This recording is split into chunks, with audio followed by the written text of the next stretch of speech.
I always believed the most dangerous lies were the ones we told ourselves. I was wrong. The most dangerous lies are the ones whispered right next to your ear by the man you have stood beside for 7 years.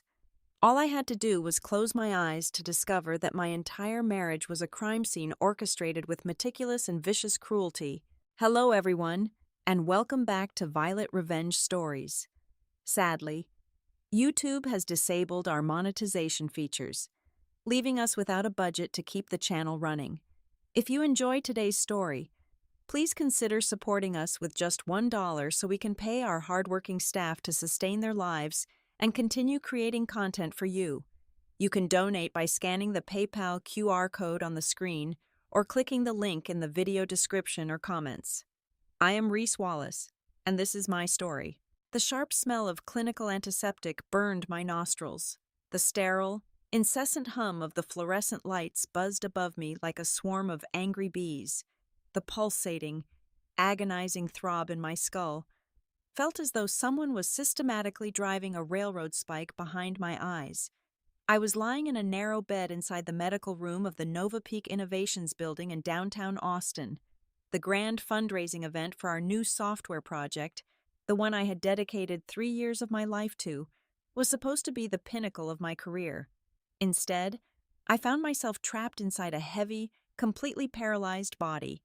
I tried to command my fingers to twitch, but they felt like cast iron. The air in the room was thick, suffocating, pressing down heavily on my chest with the tangible weight of a physical object. My mouth tasted like bitter metallic ash, dry and repulsive. The sharp click of the heavy door latch broke the eerie silence. Two distinct sets of footsteps slowly entered the room. I kept my eyes firmly shut, genuinely too weak to pry them open, letting the suffocating darkness continue to envelop me. Then, a voice broke the quiet, a smooth, incredibly familiar baritone that had whispered, "I love you," into my ear every single morning for 7 long years. Julian, my husband, but the tone was fundamentally different right now. It completely lacked the manufactured warmth I had grown so blindly accustomed to. Beside him, I heard the sharp, rhythmic click of designer high heels pacing the linoleum floor. Victoria, our esteemed business development director, my most trusted colleague. "Are you absolutely sure about the dosage?" Victoria's voice trembled, a volatile mixture of raw anxiety and something far more sinister. "If you put too much of that experimental chemical into her cocktail, she might die right here before we can finalize the asset transfer. Or worse, she wakes up early and realizes exactly what we did to her." My heart slammed violently against my ribs, the sound echoing loudly in my own ears. Cocktail? Chemical? The memory of the evening rushed back to me in disjointed, dizzying fragments. Julian, smiling warmly with his perfect teeth, handing me a chilled crystal glass just 10 minutes before I was scheduled to step onto the stage to present the revolutionary software I had poured my absolute soul into. "Drink this to calm your nerves, my darling," he had said, his hand gently brushing my shoulder. His eyes had looked so deeply loving, so incredibly supportive. Julian let out a low, chillingly cold laugh. It was a guttural sound I had never once heard in the entire 7 years of our seemingly perfect marriage. "Relax, Victoria. You worry too much. The dosage was calculated perfectly by my contact. The blood tests and the official medical certificate will clearly indicate that Reese has been battling severe, undocumented depression and has been actively abusing heavy unprescribed sedatives. It is the absolute perfect narrative. A highly stressed tech founder completely cracking under the immense pressure of a multi-million-dollar product launch. The board will eat it up.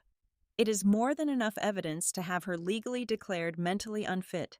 They will strip her of her executive rights and her equity by the end of the week, and absolutely no one will suspect a thing."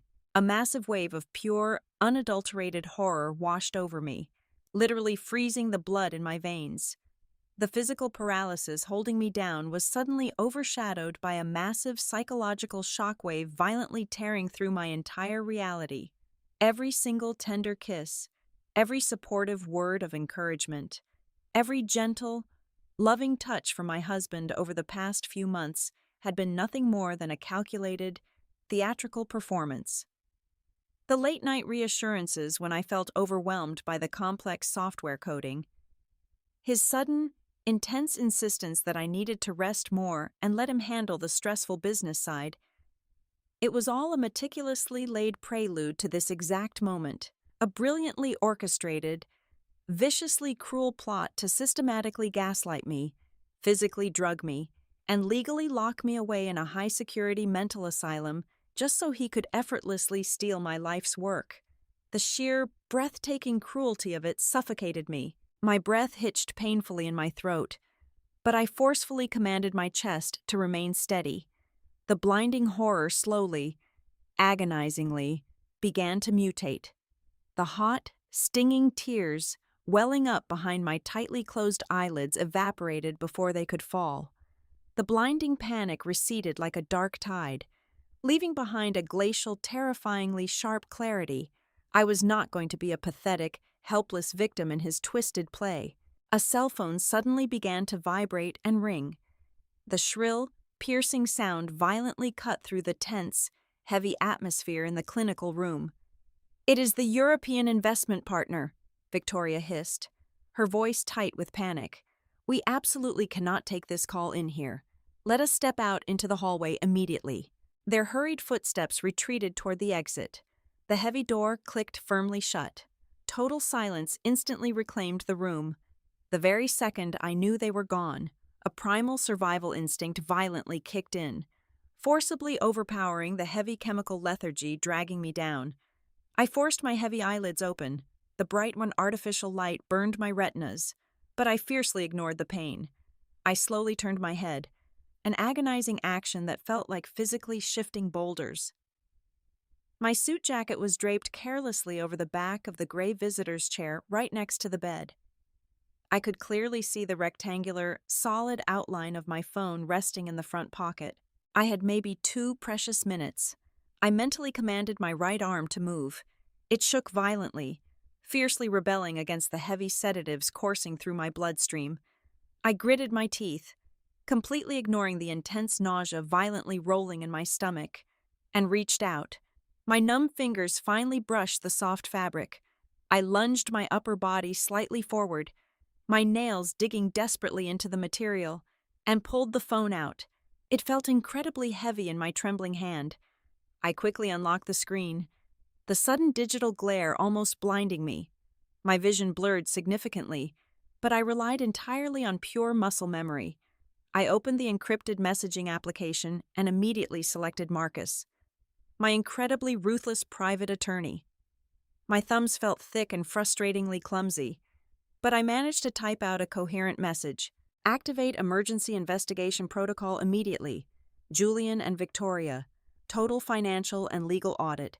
Do not alert them under any circumstances." I firmly hit the send button. I held my breath and watched the tiny digital indicator confirm the message was successfully delivered. A sharp, fleeting wave of relief pierced through the thick, chemical fog in my mind. I quickly and quietly slid the phone right back into the jacket pocket, ensuring it was exactly where it had been before. I deliberately let my arm drop lifelessly back to my side and let my heavy head loll back onto the thin, uncomfortable pillow. I tightly closed my eyes again, deliberately steadying my erratic breathing into the deep, incredibly slow rhythm of someone who is completely unconscious. Right as the metal door handle clicked loudly and Julian confidently walked back into the room, morning sunlight filtered through the sheer silk curtains of our master bedroom. I woke up enveloped in the expensive Egyptian cotton sheets of my own bed, the lingering grogginess of the chemical sedative still making my limbs feel like lead. The transition from the sterile clinic to my sanctuary should have brought comfort. Instead, the familiar scent of my home made my stomach churn with violent disgust. I knew the monster who shared this space. The heavy mahogany door creaked open, and Julian walked in holding an ornate silver tray. The aroma of freshly brewed Colombian coffee and toasted brioche filled the air. He wore a perfectly tailored navy suit, looking every inch the devoted, successful tech executive and loving spouse. His handsome face was arranged into a flawless mask of deep concern. "Good morning," Sweetheart, he murmured, his voice dripping with an artificial sweetness that made me want to scream. He carefully set the breakfast tray on the mahogany nightstand and sat on the edge of the mattress. His large, warm hand gently brushed a stray lock of hair away from my forehead. How are you feeling today? You gave us quite a terrifying scare last night at the venue. The doctors said you suffered a severe nervous breakdown. I looked into his clear blue eyes, the same eyes that had watched me build my software empire from scratch, the same eyes that were now coldly calculating my total destruction. I forced my facial muscles to relax, molding my expression into one of utterly helpless confusion and exhausting fatigue. I had to play this role perfectly. I feel so weak.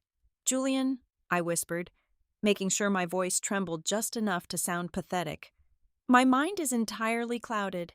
I do not even remember how I ended up in that medical room. He let out a heavy, incredibly convincing sigh and took my hand in his.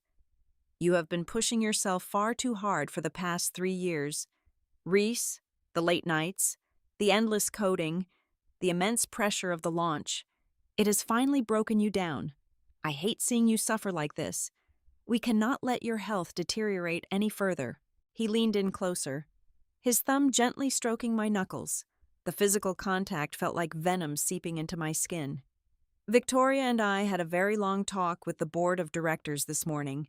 We all agree that you need to step away from the company immediately. Take an indefinite leave of absence. Go to a luxury retreat. Get the best psychiatric help available. And just rest. You do not need to worry about a single thing. I will step in as the interim chief executive, and Victoria will assist me in managing the core software project temporarily.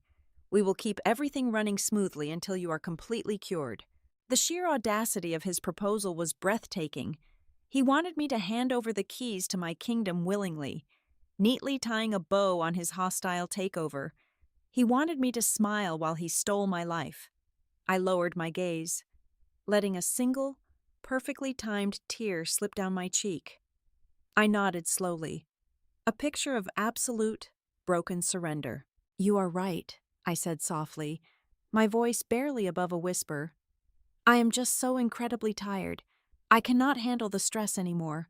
Please, Julian, take care of the project for me. I trust you and Victoria with everything. A fleeting shadow of intense, triumphant satisfaction flashed across his face. It was there for a fraction of a second, a tiny crack in his perfect facade, before he pulled me into a tight embrace. I promise I will take care of everything. My love, he whispered against my hair. He was utterly convinced of his own genius. My fragile act had made him completely complacent. He truly believed his cruel script was executing flawlessly. 10 minutes later, I stood completely still by the bedroom window, watching his sleek black sports car pull out of our driveway and disappear down the street. The second the car was out of sight, the weak, trembling woman vanished. I stood up straight, the cold fire in my veins burning away the last remnants of the chemical fog. My phone, which I had hidden under the mattress, vibrated sharply. I snatched it up. It was Marcus. Tell me you found something, I demanded, my voice sharp and entirely steady. I found everything, Marcus replied, his tone grim and intensely professional. Reese, this is much bigger and far more insidious than we initially suspected. I executed the emergency financial audit just as you instructed. Last night, exactly 2 hours before your scheduled presentation, a massive anonymous wire transfer hit an offshore bank account strictly controlled by Julian. We are talking about $5 million. It was categorized as a non-refundable deposit. A deposit for what? I asked, though the cold dread pooling in my stomach already knew the answer. For the exclusive purchase rights to your core algorithm, Marcus explained. The money originated from a shell corporation tied directly to Omnicorp, our biggest rival in the tech industry. Julian and Victoria are not just trying to push you out of leadership. They are selling the exact source code you spent 3.5 years writing directly to our worst enemy. They are completely liquidating your life work for personal profit. I gripped the phone so tightly my knuckles turned white. Selling my software was one thing, But how could they bypass the legal ownership rights? The patents are entirely in my name, I stated firmly. They cannot legally authorize a sale without my direct, verified signature. There was a heavy pause on the other end of the line.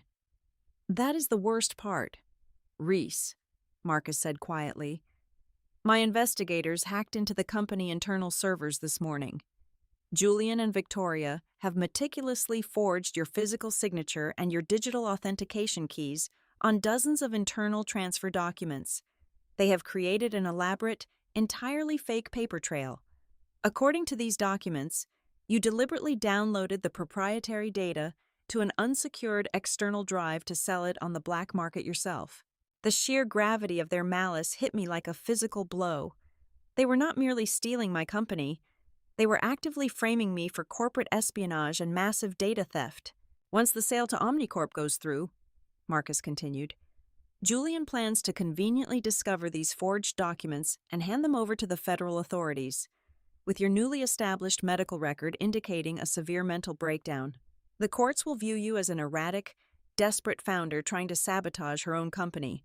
They are paving a direct road for a massive corporate lawsuit that will force you to pay tens of millions of dollars in restitution.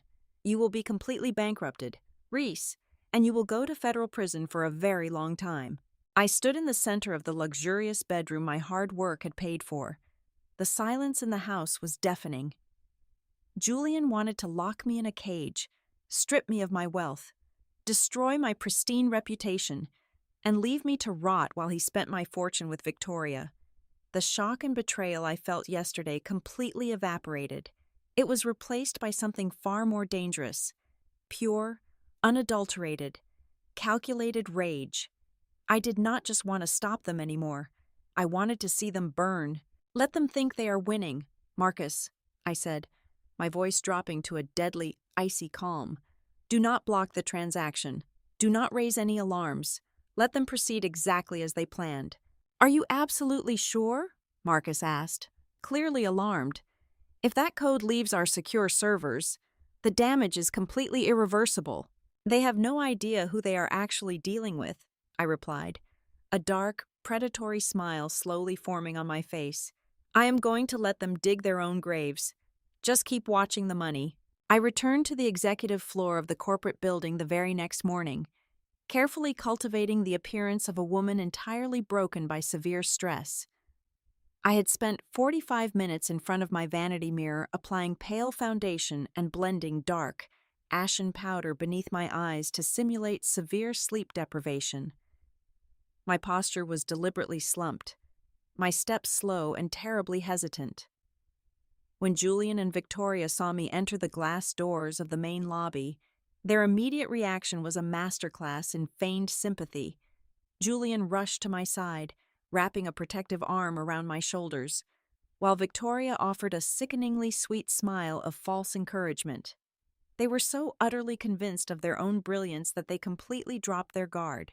They truly believed I was a hollow shell, a defeated founder dragging herself in merely to pack up her personal belongings. I retreated to my private office and locked the heavy mahogany door, waiting patiently for the perfect window of opportunity. At exactly 2:00 in the afternoon, my assistant informed me that Victoria was hosting a delegation of minor investors in the front guest lounge. This was my singular chance. I slipped out of my office and moved silently down the carpeted hallway toward her executive suite. My heart hammered violently against my ribs, a rhythmic drumbeat of pure adrenaline, but my hands remained entirely steady. The door to her office was slightly ajar. I pushed it open and stepped inside the lioness den. Her computer monitor was locked, but I had designed the entire network architecture of this company from the ground up. I pulled a tiny, sleek black flash drive from my pocket and inserted it into the hidden rear port of her machine. It took exactly 40 seconds for the specialized brute force decryption script I had written the night before to bypass her basic security protocols. The screen flickered to life, and I was in. My fingers flew across the keyboard with silent, practiced precision. I quickly injected an invisible, self-replicating tracking code deep into her operating system registry. This customized piece of software would act as a silent digital mirror, quietly forwarding every single keystroke, incoming message, and outgoing email directly to an encrypted offshore server I controlled. I pulled the drive out, wiped the desk edge with my sleeve to remove any potential fingerprints, and slipped back out into the corridor just as the distant sound of Victoria laughing echoed from the main lobby. By 6 o'clock that evening, I was securely locked inside my private home study, watching the steady stream of stolen data populate my hidden monitor. The sheer volume of their treachery was absolutely staggering. I intercepted a long, highly detailed chain of encrypted emails between Julian, Victoria, and the senior acquisition executives at the rival technology corporation. They were actively negotiating the final handover of my life work, mapping out the precise transition protocols, and discussing the final payout structure down to the last decimal. As I read through the sickening corporate negotiations, my secure phone rang. It was Marcus. "I secured the final piece of the puzzle regarding the medical incident," Marcus announced, his voice tight with suppressed, righteous anger. "I managed to bribe the night manager of the luxury hotel where the launch party took place. We got the raw, unedited footage from a hidden security camera positioned directly above the preparation lounge." "Tell me exactly what is on that tape," I demanded, keeping my voice dangerously low. "It is crystal clear, Reese," Marcus replied firmly. "The video shows you turning your back to speak with a sound technician. In that exact moment, Julian pulls a small glass vial from his inner suit pocket. He empties the unknown liquid into your crystal glass, stirs it rapidly with a silver swizzle stick, and quickly disposes of the empty vial in a decorative potted plant. Less than 2 minutes later, he hands you the drink, smiling right at you. It is undeniable, premeditated, aggravated assault. We have the absolute proof of the poisoning. Store that video file in 3 separate, highly encrypted offshore locations," I instructed coldly. "We will need it for the grand finale." I disconnected the call and turned my undivided attention back to the intercepted data stream pouring in from the computer Victoria used. The corporate emails were damning enough, but it was the personal instant messages that truly revealed the bottomless depth of their depravity. I opened a private chat log between my husband and the woman I thought was my closest friend. They were not just stealing my company, they were meticulously planning their luxurious, permanent escape. Julian had sent Victoria several links to sprawling, multi-million-dollar villas located in the south of France and along the Amalfi Coast. Once the massive corporate payout clears and the authorities lock her away in the psychiatric ward, "We will fly straight to Paris," Julian had written just 2 hours ago. "I cannot wait to finally start our real life together, far away from her pathetic whining. Her money is going to fund our empire. My beautiful queen." The raw, burning nausea rose in my throat once again, but I swallowed it down with pure, concentrated hatred.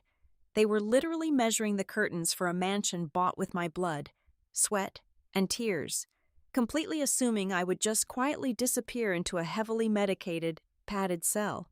Later that night, the suffocating reality of my horrific situation reached its absolute boiling point. I was walking down the dark, silent hallway toward the master bedroom when I noticed the guest bathroom door was slightly ajar. A sliver of warm, yellow light spilled across the polished hardwood floor. I stopped dead in my tracks, frozen in the shadows. From inside, I heard Julian speaking. His voice was hushed, but the profound, sickening tenderness in his tone was completely unmistakable. "I know. My incredible love," Julian whispered softly into his phone, clearly speaking to Victoria under the cover of darkness. "I miss your touch so much it physically hurts my chest.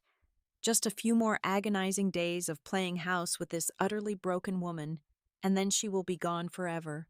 I love you more than absolutely anything in this world." A violent, animalistic scream clawed its way up my throat, desperately begging to be released. My entire body shook violently with the sheer, explosive force of my internal rage.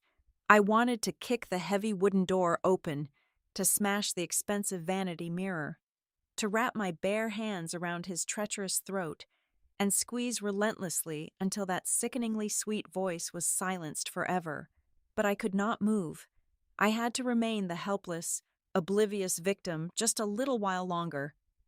I clamped my teeth down incredibly hard on my lower lip, biting down with so much desperate, unrestrained force that the delicate skin finally split open. The sharp, metallic taste of hot, fresh blood instantly flooded my mouth.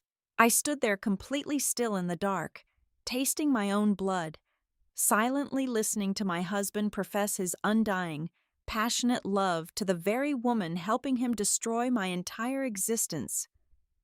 The sharp physical pain in my torn lip grounded me perfectly, sharpening my chaotic emotions into a weapon of absolute cold-blooded destruction. Let them dream of their romantic European villas and stolen millions. I was going to ensure their final destination was a cold, concrete federal cell. The heavy afternoon rain lashed against the windshield of my car as I drove exactly 20 miles outside the city limits. I had specifically chosen a rundown, completely deserted diner on the edge of the county highway for this clandestine meeting. The worn leather booths and the flickering neon sign buzzing overhead provided the perfect, inconspicuous backdrop for what we were about to discuss. Marcus was already sitting in the darkest corner of the establishment, nursing a black coffee. He looked incredibly tired, but there was an unmistakable, dangerous gleam of triumph shining brightly in his dark eyes. As I slid into the booth opposite him, the waitress, an older woman with a tired face, came over to pour me a cup of decaffeinated coffee before retreating to the kitchen. Marcus did not waste a single second with pleasantries. He reached into his worn leather briefcase and pulled out a thick, heavy manila folder, sliding it slowly across the scratched wooden table toward me. I spent the entire night personally reviewing the absolute entirety of the corporate structural documents, Marcus began, his voice barely a whisper over the steady drumming of the rain against the diner windows. I dug through every single legal filing, every patent application, and every intellectual property transfer you have signed since the very inception of the company. I was desperately looking for a legal loophole to block the sale of the software. Instead, I found something that completely obliterates their entire scheme. I took a slow sip of the bitter coffee, keeping my expression entirely neutral. Tell me exactly what you found, Marcus. He leaned forward, placing both hands flat on the table. Julian and Victoria are currently finalizing a massive deal to sell the Nova Peak software platform to Omnicorp for exactly $85 million. They genuinely believe they are selling the complete, fully functional artificial intelligence engine. They are entirely convinced that your forged signature on the internal transfer forms grants them the absolute legal authority to hand over the entire project. And they are wrong, I stated softly, a cold, predatory smile slowly curling the corners of my mouth. They are monumentally wrong, Marcus confirmed, a harsh laugh escaping his lips. The source code copyright that Julian is holding, the one registered under the Nova Peak Innovations corporate umbrella, has absolutely zero intrinsic legal or functional value. It is nothing more than a highly sophisticated graphical user interface, a beautiful, incredibly complex outer shell. The actual brains of the operation, the revolutionary machine learning algorithm that actually processes the data, is completely missing from their registry. My cold smile widened into a genuine expression of absolute victory. I leaned my head back against the worn leather booth, savoring the profound, incredible irony of the situation. Julian had always been so breathtakingly arrogant, so utterly convinced of his own intellectual superiority, that he never bothered to look beneath the surface. I registered the core algorithm precisely 4 years before Julian and I ever exchanged our wedding vows. I explained, my voice steady and resonant with immense satisfaction. I anticipated that the technology sector was full of vultures, so I established a completely anonymous, independent holding company registered in Delaware. I am the sole, exclusive owner of that entity. The central algorithm is legally patented under that specific holding company, not Nova Peak. I simply granted Nova Peak a revocable, non-exclusive license to utilize the algorithm for the duration of my tenure as Chief Executive Officer. Marcus shook his head in absolute disbelief and profound admiration. It is pure genius. Reese, you built an impenetrable fortress around your most valuable asset long before the enemy even arrived at the gates. Julian and Victoria literally have no idea. They think they hold the keys to the kingdom, but they are just holding a shiny piece of useless plastic. Which means, I continued, tracing the rim of my coffee cup with one finger, the monumental transaction they are currently negotiating with Omnicorp is not just a breach of fiduciary duty, it is textbook, premeditated, massive corporate fraud. They are deliberately attempting to sell a multi-million-dollar piece of technology that they absolutely do not own and cannot legally deliver. The atmosphere in the dingy diner suddenly grew incredibly tense. The triumphant gleam in Marcus' eyes shifted into a dark, solemn warning. He folded his hands together tightly. "You need to completely understand the sheer magnitude of the fire they are playing with," Marcus warned, his tone deadly serious. "The executive board at Omnicorp are not just regular businessmen. They are notoriously ruthless, completely unforgiving sharks in the global market. They have utterly destroyed entire companies and ruined countless lives over minor contractual disputes. If they transfer $85 million to Julian, and then discover that he has brazenly sold them an empty, useless shell, they will not just sue him, they will relentlessly hunt him down. They will completely obliterate him and Victoria from the face of the earth. They will use their massive army of corporate lawyers to ensure Julian faces maximum federal sentences for wire fraud and grand larceny." A heavy, profound silence settled over our table. The rain continued to beat relentlessly against the glass. I looked down at the thick folder, the physical proof of my ultimate insurance policy. For a fleeting second, the memory of Julian tenderly kissing my forehead flashed through my mind, followed instantly by the sickening audio of him plotting my forced institutionalization with his mistress. They wanted to strip me of my dignity, my mind, and my freedom. They wanted to leave me rotting in a psychiatric ward while they drank champagne on the French Riviera. "What do you want me to do, Reese?" Marcus asked quietly. "I can draft a cease and desist order right now. I can blow the whistle to the Federal Trade Commission and halt the Omnicorp transaction before the final signatures are inked tomorrow morning. We can stop this completely." I looked up, meeting his worried gaze with eyes as cold and unforgiving as a frozen lake. The scared, confused wife, who had woken up in that sterile medical room, was completely dead and gone. In her place sat a woman who had perfectly calculated every single move on the board. "We are not going to do absolutely anything," I replied, my voice slicing through the quiet diner like a razor-sharp blade. "Do not send any warnings. Do not file any injunctions. Maintain absolute, complete silence." Marcus blinked, momentarily stunned. "You want to let them sign the final contracts?" "I want them to feel the absolute peak of total victory," I said softly, standing up from the booth and grabbing my coat. "I want them to walk confidently into that boardroom tomorrow. I want them to sign their names on those fraudulent documents. I want to watch them eagerly dig their own graves. Step inside and hand me the shovel. Let the transaction proceed exactly as they planned." The atmosphere inside the top-floor boardroom of Nova Peak Innovations was incredibly tense, suffocating under the immense weight of the monumental corporate transaction about to take place. The massive room was encased entirely in floor-to-ceiling glass, offering a dizzying panoramic view of the bustling city below. Yet, despite the brilliant morning sunlight flooding the space, the air inside felt as cold and sterile as an operating theater. Security was tighter than I had ever seen it. 4 heavily armed private security contractors stood rigidly by the polished mahogany doors, their faces completely devoid of any emotion. I sat perfectly still in a luxurious, high-backed leather chair positioned strategically on the right side of the massive obsidian conference table. This specific side of the room was strictly reserved for the senior executives of Omnicorp. I folded my hands neatly in my lap, feeling the cool, solid weight of reality grounding me. Beside me sat Richard Vance, the formidable chief executive director of Omnicorp.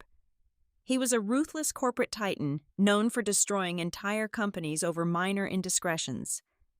We had spoken at length in secret the previous evening, and he was fully prepared for the theatrical performance about to unfold. At exactly 10 o'clock in the morning, the heavy wooden doors swung open with a dramatic flare. Julian and Victoria walked into the boardroom. They moved with the sickening, synchronized grace of two apex predators who completely believed they had already devoured their prey. Julian was wearing a brand new, custom-tailored charcoal suit that perfectly accentuated his tall frame. His chest was puffed out, and a bright, charmingly arrogant smile was plastered across his handsome face. He looked like a man ready to conquer the entire world. Victoria walked just a half step behind him, draped in a stunning crimson designer dress that screamed absolute wealth and victory. She held a thick, leather-bound portfolio containing the final acquisition contracts, her posture radiating supreme confidence. They were stepping onto their grand stage, fully expecting to walk out exactly $85 million richer. Julian reached the head of the massive table, confidently unbuttoning his suit jacket. He opened his mouth, likely to deliver a charismatic, practiced speech about the brilliant future of their new partnership, but the arrogant words completely died in his throat. His bright blue eyes swept across the Omnicorp delegation and abruptly locked onto me. The charming smile on his face shattered instantly, breaking apart like fragile glass hit by a heavy stone. His entire body went completely rigid. Victoria, following his line of sight, literally stumbled forward in her expensive high heels. The heavy leather portfolio slipped from her perfectly manicured hands, hitting the thick carpet with a dull, heavy thud.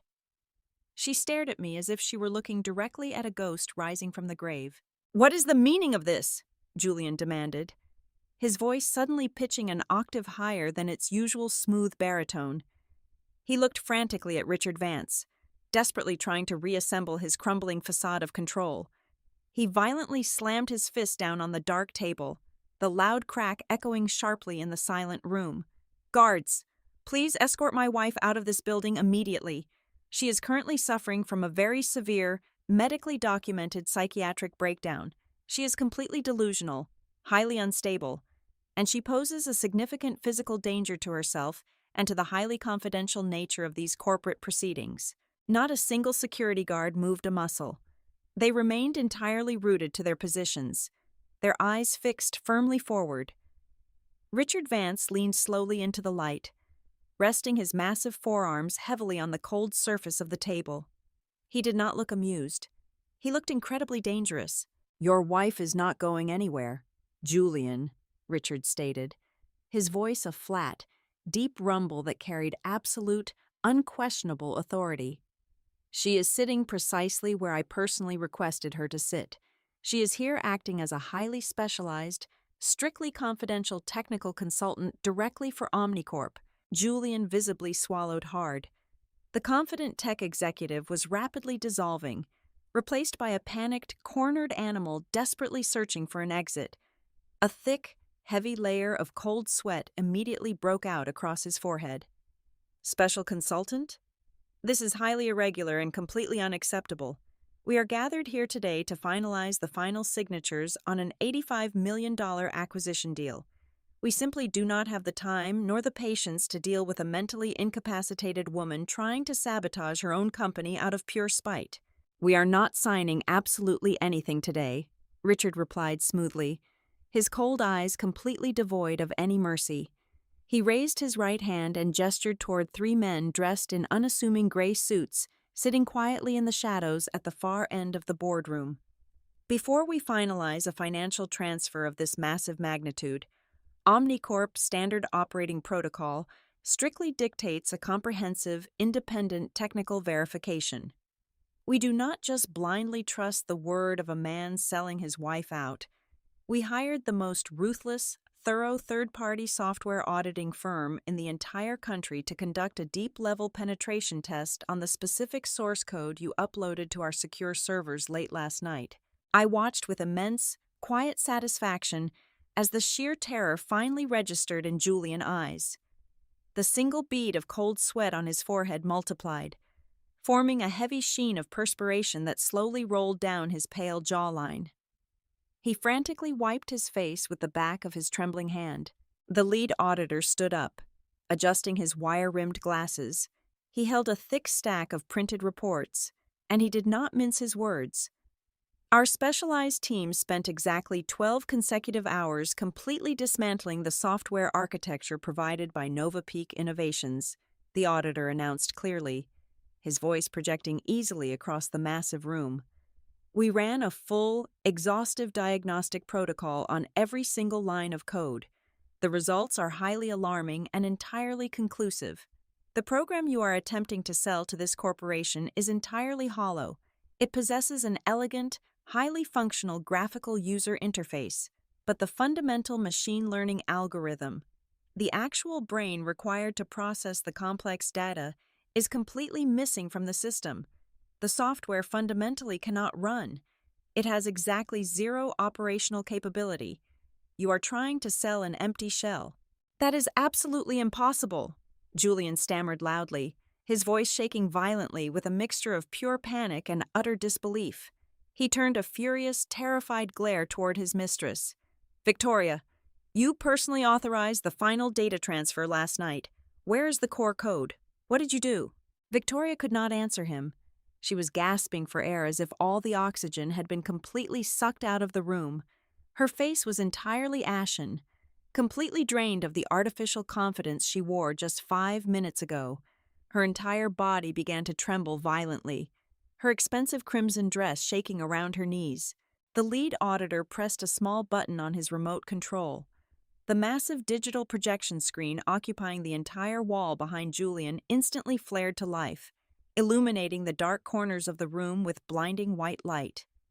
It displayed a highly complex, detailed intellectual property mapping diagram.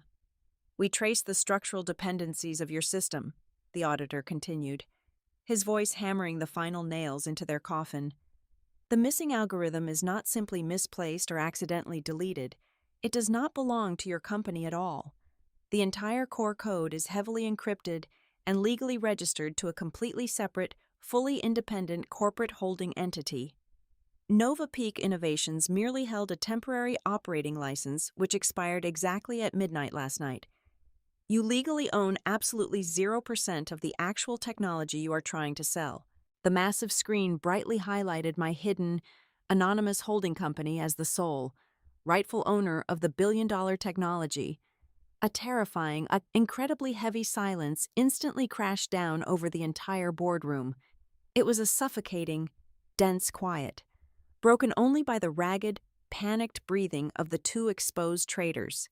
Every single high-level executive, every independent auditor, and every heavily armed security guard in the room slowly turned their heads, focusing their cold, accusing stares directly on Julian and Victoria. They were standing completely frozen at the head of the long table, utterly trapped in the blinding, inescapable spotlight of their own massive, undeniable fraud. The glorious empire of lies they had so viciously built had just violently collapsed into dust around them. And I simply sat there in my comfortable leather chair, perfectly still, watching them drown. Richard Vance erupted from his chair. He grabbed the thick leather portfolio containing the $85 million acquisition contracts and hurled it violently across the polished mahogany table. The heavy binder crashed into Julian's chest, scattering hundreds of crisp, useless pages all over the floor. "You incredibly arrogant, foolish man," Richard roared, his deep voice shaking the very glass of the boardroom. "You brought me here to finalize a monumental transaction, completely wasting the time and resources of my entire corporate board, to sell me a stolen, hollow shell. Omnicorp is officially terminating all negotiations immediately. We are pressing full charges for massive commercial fraud and attempted grand larceny." Before Julian could even attempt to formulate a pathetic excuse, the heavy boardroom doors swung open for the second time that morning. Marcus strode confidently into the room. Flanking him were 4 uniformed officers from the Federal Economic Crimes Division. "Julian Sutherland and Victoria Vaughn," Marcus announced, his voice ringing with absolute, undeniable authority. "These officers are here to take you both into immediate custody." Marcus slammed a thick stack of printed documents onto the table next to the scattered contracts. "We have the complete, unedited security footage from the hotel lounge clearly showing you tampering with my client beverage. We also have the fully authenticated bank records proving you illegally accepted a $5 million offshore wire transfer to facilitate the theft of proprietary corporate assets. The sheer, absolute finality of the evidence broke Victoria instantly. The artificial veneer of the confident, powerful executive completely shattered. She collapsed to her knees right there on the expensive carpet, sobbing hysterically. Her loud, ragged cries echoed pitifully in the large room. "It was all his idea!" Victoria shrieked, tears violently ruining her perfect makeup as she pointed a trembling finger directly at my husband. "Julian forced me to forge those documents. He manipulated me. He said he would ruin my career if I did not help him drug her and steal the code. Please, you have to believe me. I never wanted to do any of this." Julian ignored her completely. His face was entirely devoid of color, resembling a lifeless corpse. He slowly turned his gaze toward me, his eyes wide with profound, desperate terror. The arrogant corporate conqueror was completely gone, leaving only a pathetic, broken coward begging for mercy. He took a hesitant step toward my chair, raising his trembling hands in a gesture of absolute surrender. "Reese, please," Julian whimpered, his voice cracking pitifully. "You cannot do this to me. We are a family. We built a life together for 7 long years. I was just stressed. I made a terrible, stupid mistake. Please, my love, you have to stop them. Forgive me." I remained seated, completely unbothered by his pathetic display. I looked him dead in the eyes, my expression as cold and unyielding as solid ice. I heard every single word. "Julian," I said, my voice dangerously soft, but carrying easily across the silent room. "I was completely awake that entire night in the medical clinic. I heard you and Victoria laughing about locking me away in a psychiatric ward. I listened to you planning your grand European getaway while my blood was literally running cold from the poison you fed me. There is no forgiveness, only consequences." The federal officers moved in swiftly, the sharp, metallic click of heavy handcuffs locking around their wrists was the absolute sweetest sound I had ever heard. They were roughly hauled out of the glass boardroom, paraded directly through the main executive floor right in front of every single senior staff member they had ever tried to command. Their pristine reputations, their honor, and their incredibly arrogant dreams were completely destroyed at the exact moment they thought they had reached the absolute peak of victory. 6 months quickly passed. The ruthless, highly publicized divorce proceedings and the aggressive asset reclamation lawsuits concluded exactly as I demanded. I systematically stripped Julian of absolutely everything he owned. I assumed total, undisputed control of Nova Peak Innovations, merging it seamlessly with my hidden holding company. Julian and Victoria were both sentenced to incredibly lengthy terms in federal prison, permanently burdened by massive, unpayable financial restitution debts they would carry for the rest of their miserable lives. I stood alone on the expansive balcony of my brand new corner office, the warm afternoon breeze gently blowing past me. I took a slow, deeply satisfying sip of my dark roasted coffee, looking out over the sprawling, beautiful city skyline. A quiet, profound peace finally settled deep within my soul. I realized then that the absolute sweetest revenge in this world is not aggressively destroying the people who betrayed you. It is simply stepping aside and watching them meticulously destroy themselves. Thank you so much to everyone for tuning in and listening to my story today. I would absolutely love to know where you are listening from. So please let me know your city or country in the comments below. If you found today's journey compelling and wish to help our channel survive, please consider supporting us with just $1. You can easily do this by scanning the PayPal QR code currently on your screen, or by clicking the direct PayPal link provided in the video description and the pinned comment. Your generous contribution directly pays our incredibly hardworking staff, allowing them to feed their families and continue creating these powerful stories for you. Thank you again, and stay strong.